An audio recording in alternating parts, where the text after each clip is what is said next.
Merci Karine pour cette superbe introduction. Je vais commencer mon discours d'introduction de cette journée, déjà par vous remercier pour m'avoir donné l'opportunité d'être un grand témoin de cet événement auquel je participe depuis je ne sais combien d'années. Alors je vais commencer mon discours par une phrase qui va vous faire peut-être rire, peut-être vous étonner. C'est normal, c'est l'été. J'ai pas eu besoin de terminer ma phrase, vous avez tout à fait compris ce que je voulais dire. L'épisode de chaleur que nous avons actuellement, on ne peut pas encore parler de vague de chaleur tant que nous n'avons pas les chiffres définitifs, mais l'épisode de chaleur actuel montre à quel point la météo et le climat déchaînent les passions sur les réseaux sociaux.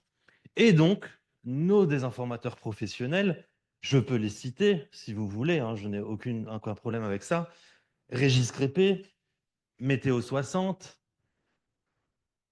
certains partis politiques. On n'est pas là pour faire la politique. Je peux faire toute la liste si vous voulez, mais je ne vais pas la faire. Je vais être gentil.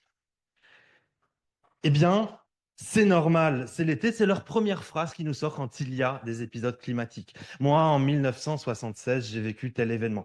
Moi, en 1900, je ne sais combien, 83, je faisais du vélo, il faisait 30 degrés en plein soleil.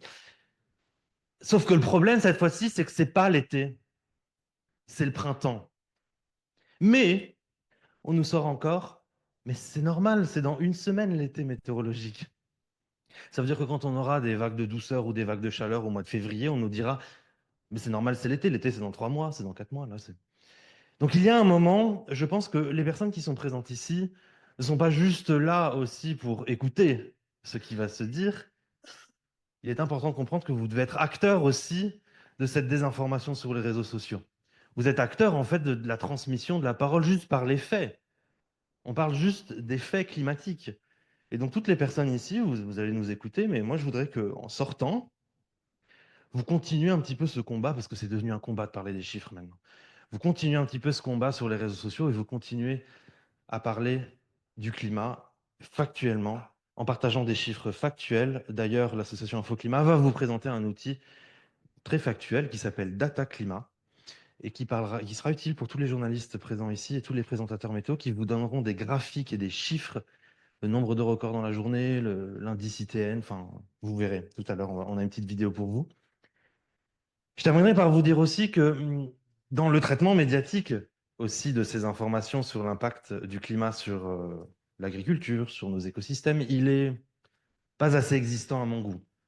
C'est-à-dire que quand on a une vague de douceur au mois de mai, c'est super, parce qu'on va pouvoir boire des terrasses tous ensemble, boire des bières tous ensemble en terrasse à Rennes après l'événement.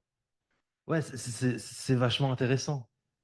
Par contre, sachez que les maraîchers, ici en Bretagne, ou surtout dans le sud-ouest de la France, ils viennent de repiquer leurs tomates, leurs courgettes et leurs oignons. Je reviens sur la base, la terre, parce que je suis agroclimatologue. Et donc, ces températures que les plantes vont ressentir ces prochains jours, entre 33 et 38 degrés, ce n'est pas normal, c'est l'été. Parce que ces végétaux que nous venons de repiquer en terre n'ont pas des racines profondes pour aller chercher l'eau en profondeur, c'est-à-dire qu'ils vont mourir.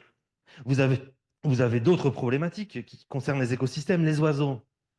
On est à quelle période là? C'est le printemps. Qu'est-ce qui se passe au printemps quand on était à l'école? Ben, les oiseaux, ils font la nidification.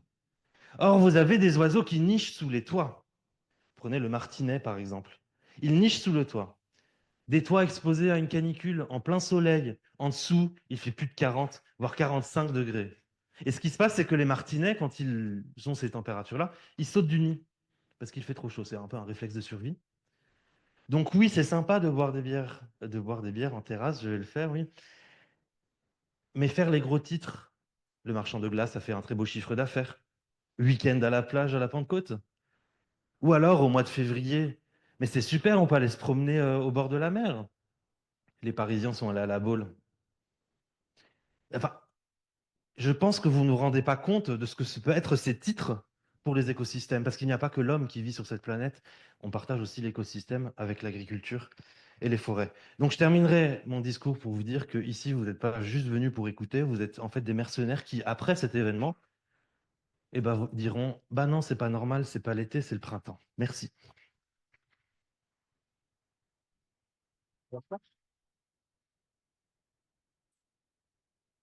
Merci Serge. Alors, qu'est-ce que tu attends de cette belle journée du Meet-up météo? Bah, profitez des terrasses à Rennes ce soir. Bah, c'est normal, c'est l'été, hein. Bah, je viens juste de le dire. C'est surtout, vous n'êtes pas juste spectateur, c'est l'union qui fera la force. Vous êtes aussi des mercenaires pour les réseaux sociaux et je compte vraiment, vraiment sur ça. Voilà, vraiment, c'est très important pour moi. Allez sur mes profils LinkedIn, Facebook, Instagram ou Twitter ou je ne sais quoi. Il y a même des présentateurs météo qui m'ont dit que j'en faisais un petit peu trop. Bah oui, d'avoir 38 degrés en mai, je vais dire, bah, profitez de la chaleur, oui, c'est très bien.